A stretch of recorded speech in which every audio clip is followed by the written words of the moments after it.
who protected the rich by shooting kids like them.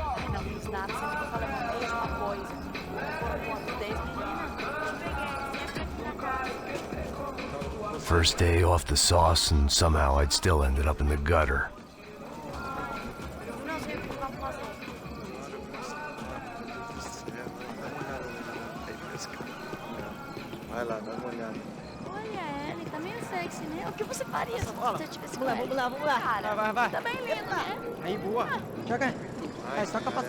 If there was one thing I'd learned since I've been here, it was that Brazilians came out of the womb kicking a ball.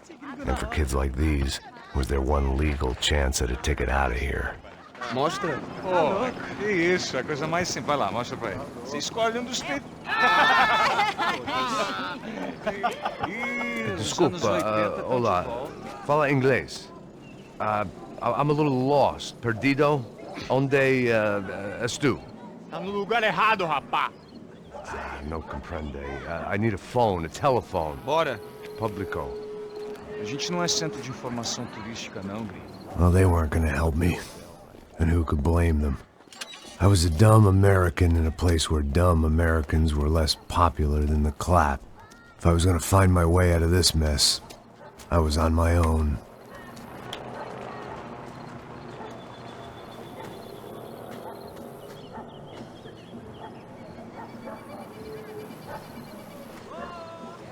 It looked like there was a bar up ahead. The irony was not lost on me. I figured sobriety was no use to me dead. Passo baseado. Ih, não é tua vez não, passa aí, meu. Aí, tem visto a irmã do Wilson, mano? Aí, ela não tá mais garotinha não, hein? De jeito nenhum. Mas o que esse cara quer? Aí, bela camisa, hein? Tu perdeu o fusão, amigo.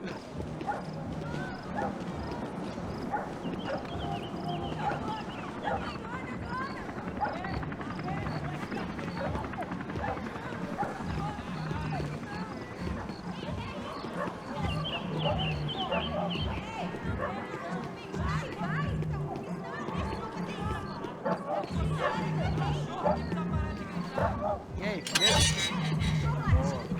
Sério que aí hoje? Aí mais gostosa do que nunca. Pô, sai de cima de mim, meu! Ô. Maluco, pô.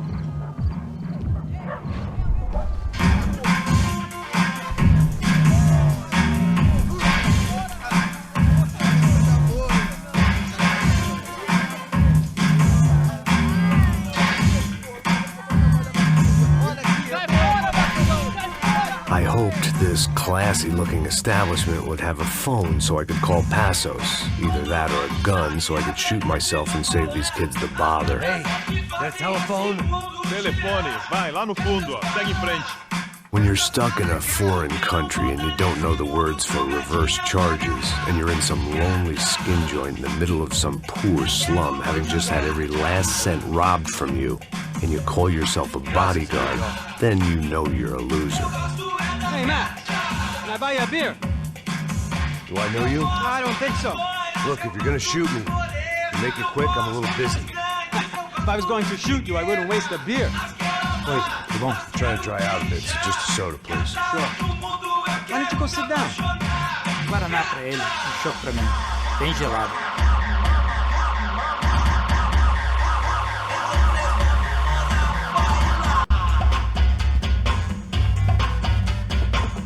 Interesting haircut, by the way. Meant to tell you that. Yeah, well, Wilson da Silva. Very good to meet you. nice to meet you, I think. Although...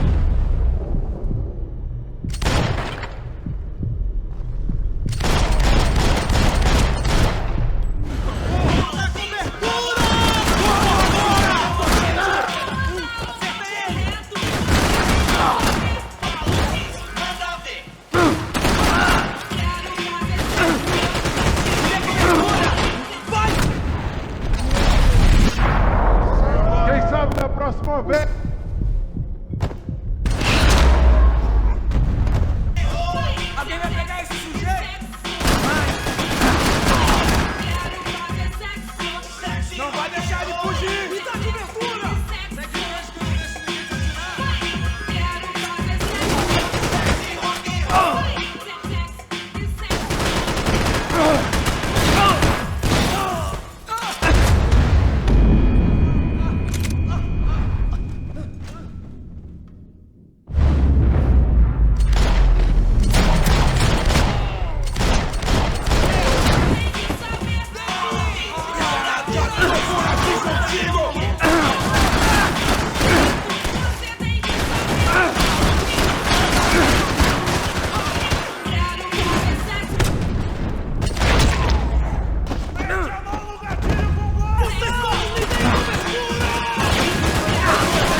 solemnly swear I, John Fitzgerald Kennedy, do solemnly swear that you will faithfully execute the office of President of the United States that I will faithfully execute the office of President of the United States and will, to the best of your ability, and will, to the best of my ability, preserve, protect, and defend the Constitution of the United States. preserve, protect, and defend the Constitution of the United States. So help you God. So help me God.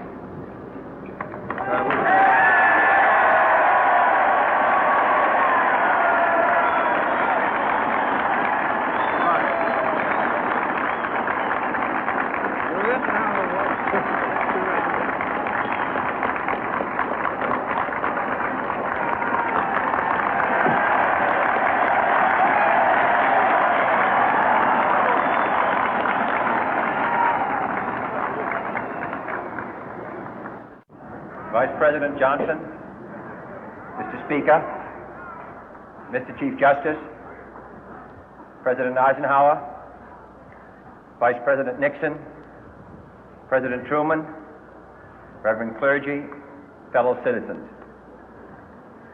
We observe today not a victory of party, but a celebration of freedom, symbolizing an end as well as a beginning, signifying renewal as well as change. For I have sworn before you and Almighty God the same solemn oath our forebears prescribed nearly a century and 3/4 ago. The world is very different now, for man holds in his mortal hands the power to abolish all forms of human poverty and all forms of human life. And yet the same revolutionary beliefs for which our forebears fought are still at issue around the globe. The belief that the rights of man come not from the generosity of the state, but from the hand of God. We dare not forget today that we are the heirs of that first revolution. Let the word go forth from this time and place to friend and foe alike that the torch has been passed to a new generation of Americans born in this century, tempered by war, disciplined by a hard and bitter peace, proud of our ancient heritage, and unwilling to witness or permit the slow undoing of those human rights to which this nation has always been committed and to which we are committed today at home and around the world.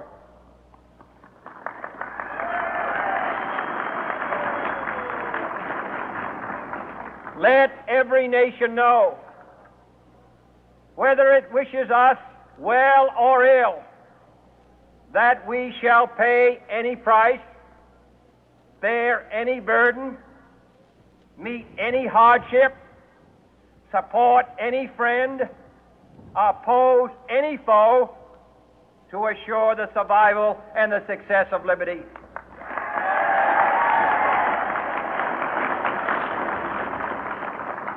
This much we pledge and more. To those old allies whose cultural and spiritual origins we share, we pledge the loyalty of faithful friends. United, there is little we cannot do in a host of cooperative ventures. Divided, there is little we can do, for we dare not meet a powerful challenge at odds and split asunder. To those new states whom we welcome to the ranks of the free, we pledge our word that one form of colonial control shall not have passed away, merely to be replaced by a far more iron tyranny. We shall not always expect to find them supporting our view, but we shall always hope to find them strongly supporting their own freedom and to remember that in the past, those who foolishly sought power by riding the back of the tiger ended up inside.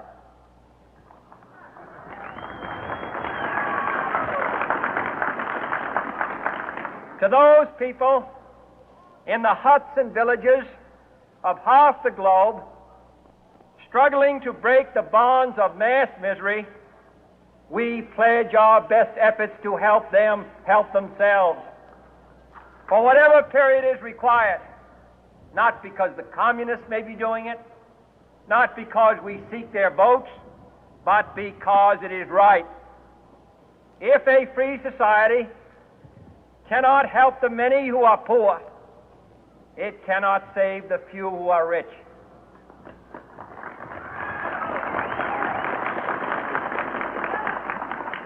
To our sister republics south of our border, we offer a special pledge to convert our good words into good deeds, in a new alliance for progress, to assist free men and free governments in casting off the chains of poverty.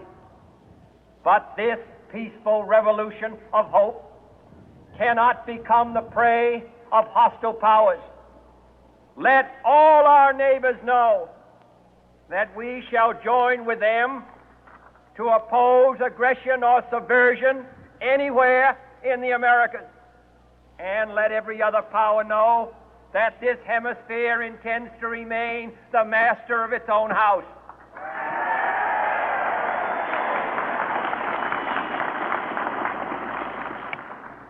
To that World Assembly of Sovereign States, the United Nations, our last best hope, in an age where the instruments of war have far outpaced the instruments of peace, we renew our pledge of support to prevent it from becoming merely a forum for invective, to strengthen its shield of the new and the weak, and to enlarge the area in which its writ may run.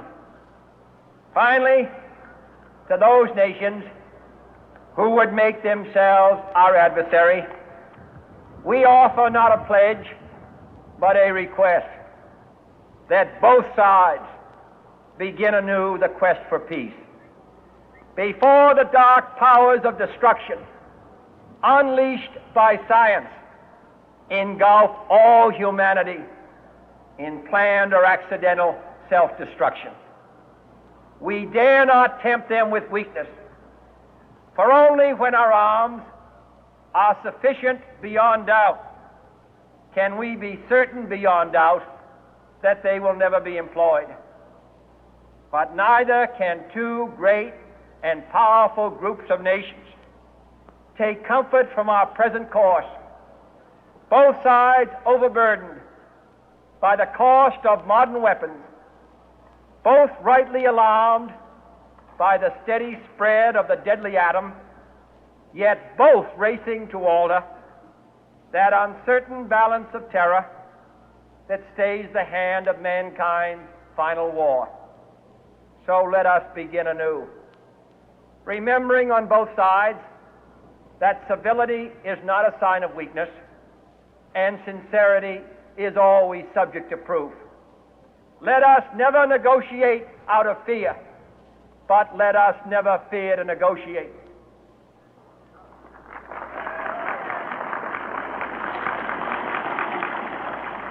Let both sides explore what problems unite us, instead of belaboring those problems which divide us. Let both sides, for the first time, formulate serious and precise proposals for the inspection and control of arms, and bring the absolute power to destroy other nations under the absolute control of all nations.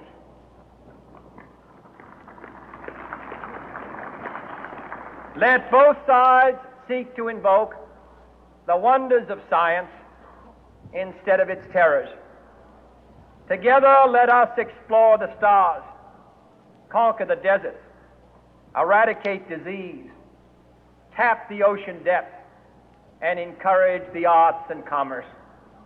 Let both sides unite to heed in all corners of the earth the command of Isaiah to undo the heavy burden and let the oppressed go free. And if a beachhead of cooperation may push back the jungle of suspicion, let both sides join in creating a new endeavor, not a new balance of power, but a new world of law, where the strong are just and the weak secure and the peace preserved. All this will not be finished in the first 100 days, nor will it be finished in the first 1,000 days, nor in the life of this administration, nor even perhaps in our lifetime on this planet. But let us begin.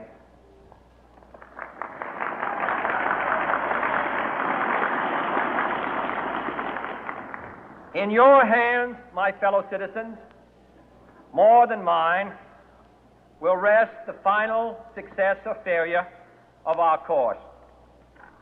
Since this country was founded, each generation of Americans has been summoned to give testimony to its national loyalty. The graves of young Americans who answered the call to service surround the globe. Now the trumpet summons us again, not as a call to bear arms, though arms we need, not as a call to battle, though in battle we are, but a call to bear the burden of a long twilight struggle, year in and year out, rejoicing in hope, patient in tribulation, a struggle against the common enemies of man, tyranny, poverty, disease, and war itself. Can we forge against these enemies a grand and global alliance, north and south, east and west, that can assure a more fruitful life for all mankind? Will you join in that historic effort?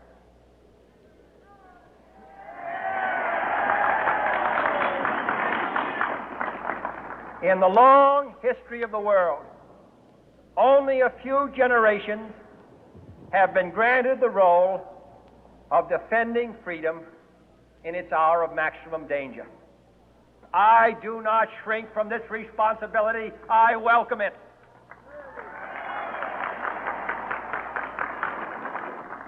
I do not believe that any of us would exchange places with any other people or any other generation. The energy, the faith, the devotion which we bring to this endeavor will light our country and all who serve it.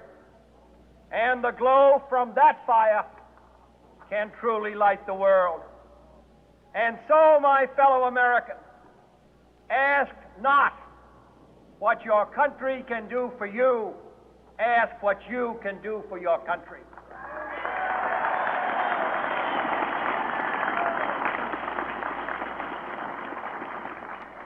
My fellow citizens of the world, ask not what America will do for you, but what together we can do for the freedom of man.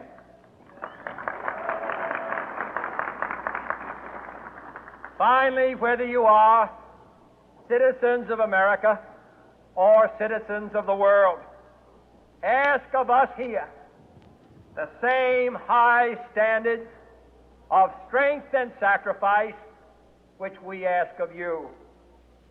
With a good conscience, our only sure reward, with history the final judge of our deeds, let us go forth to lead the land we love, asking His blessing and His help, but knowing that here on earth, God's work must truly be our own.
Vamos arrastar...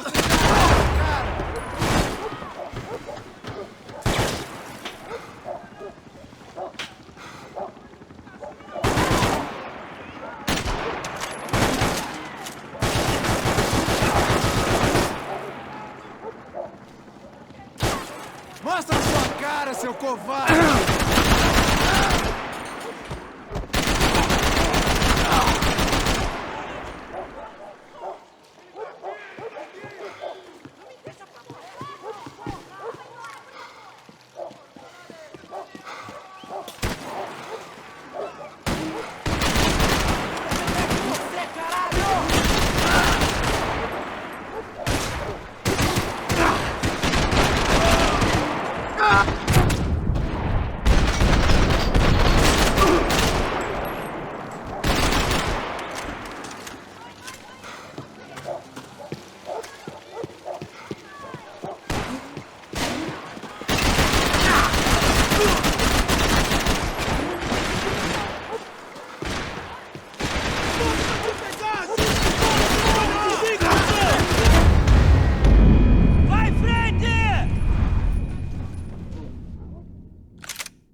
Puta de merda!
eu vou...